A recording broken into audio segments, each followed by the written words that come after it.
I have a Mac, and I'm gonna sign into Rowan Cloud or Citrix and sign in. And I'm gonna enter my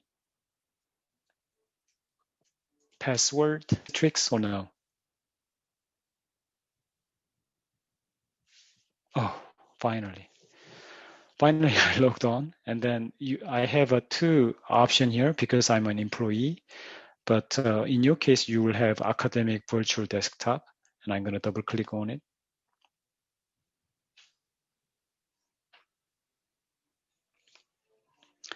And then I logged on here, and what is happening? I'm going to just close it out. So if you log on, you will see a virtual desktop like this, Rowan University Academic Desktop. And here, you can just type Excel, right? Excel. Then Excel will show up and run it. Then Excel 2019 works for you. It's opening, it's running for you. And then I have this Excel over there. And I'm going to just make a blank workbook. So double click on workbook, and I have a blank workbook right here. And then to run this linear programming on Excel, one thing that you have to do is you have to run Excel server on this worksheet.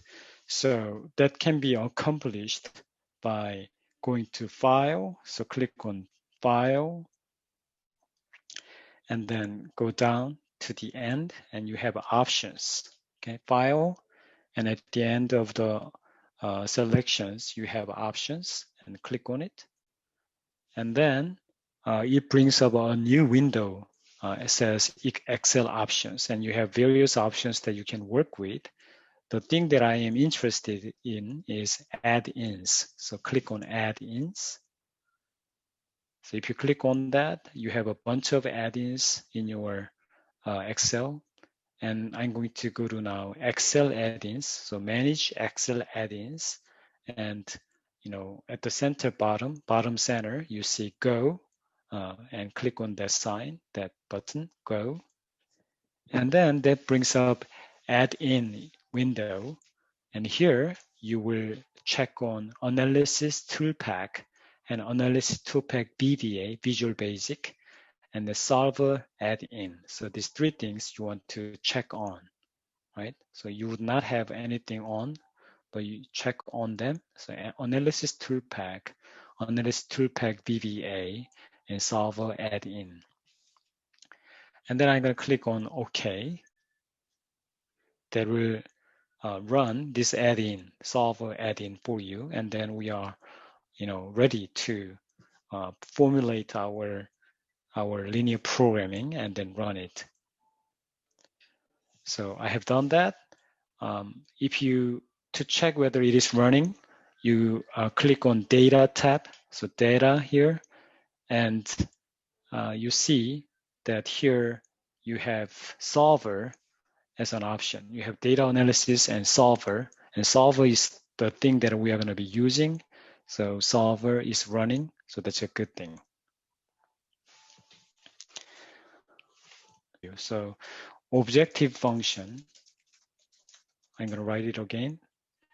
That is z equals 10x1 plus 50x2.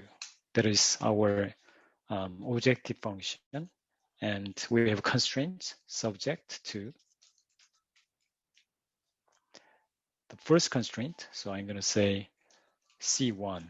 First constraint is 3x1 plus 5x2 is less than equal to 160.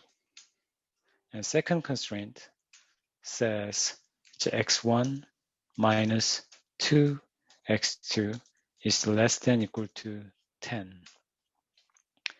Constraint 3 is 5x1 plus 3x2 is less than equal to 150.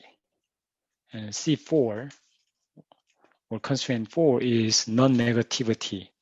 So I would say non-negativity. Non-negativity constraint.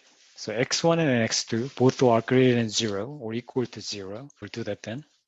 I'll proceed. So what you want to do is I want to specify the values. So I want to say x1 is here and x2 is there.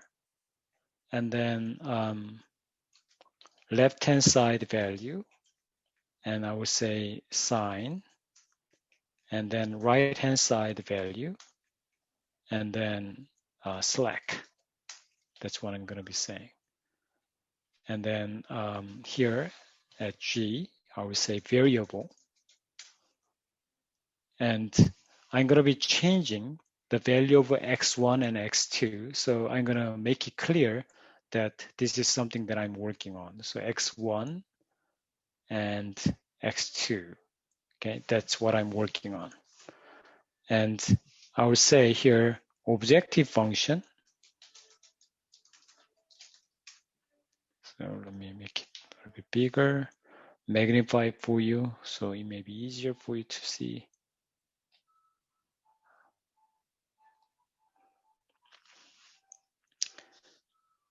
Okay, objective function. Now what I'm going to do is I'm going to just pick this coefficient from each function, such as objective function and constraints. So objective function for z is 10 times x1. So I'm going to just type the coefficient of that is right here, 10 times x1. So 10 is right there. I'm going to enter the coefficients right there. And then x2, the coefficient for that in my objective function is 50. So I'm going to enter 50. And left-hand side here is simply 10 times x1 plus 50 times x2. I'm just, writing the equation in this cell using Excel, right? 10 times x1 plus 50 times x2. So this orange color is x1, although I don't know what that is going to maximize my value. I'm just calculating that. And 50 times x2, that's a blue line there. So I'm just multiplying them together. And I'm going to also write the constraint 1, constraint 2, constraint 3, and constraint 4 below. And constraint 1 says, if you look at here, constraint 1 is 3x1 plus 5x2 is less than or equal to 160. So I have 3 and then 5. And then if you calculate that, 3 times x1 plus 5 times x2. That's the left-hand side, right? So I'm just writing the equation down.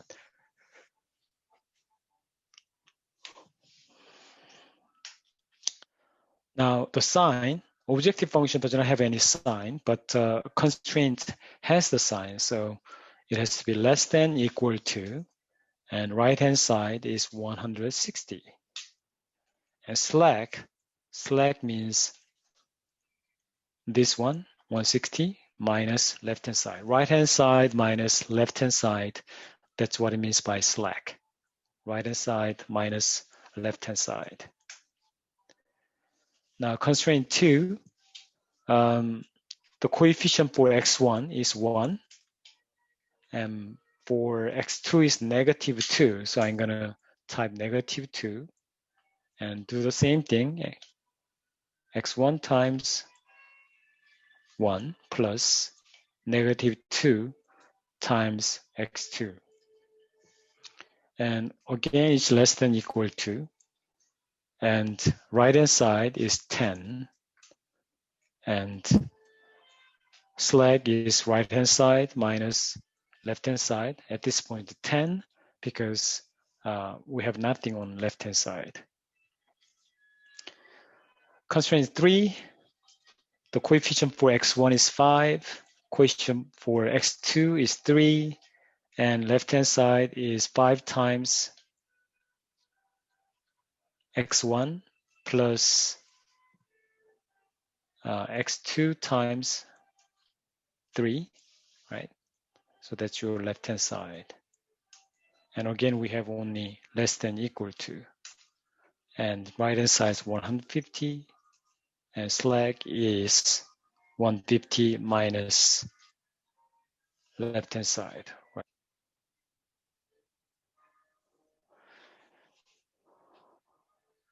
So I'm doing this right.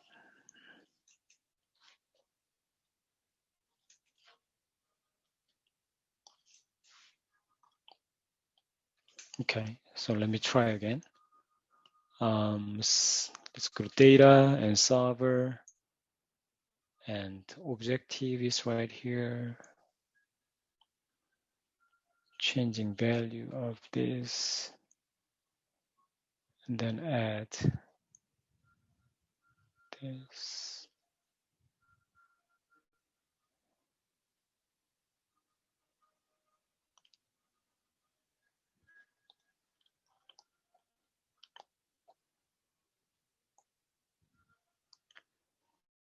Okay, and then linear programming. Okay, I got it now. Answer and sensitivity. Okay, very good. So I excluded the fourth constraint. I think there was too constraining, and as a result, it did not give the answer. So I just dropped the fourth one, and because I already included the non-negativity constraints on the solver, so it already included that, and somehow it poses some conflicts in the system. So anyway, as I did, it found the answer at one click. So I know that the answer is 1600, and 0,32 is the optimal point. So you can find the answer quite quickly if you use Excel solver correctly. So I encourage you to use it when you are taking quiz and exam. Any questions so far?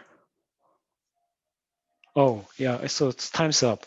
Okay, so today we learned linear programming and how to do maximization.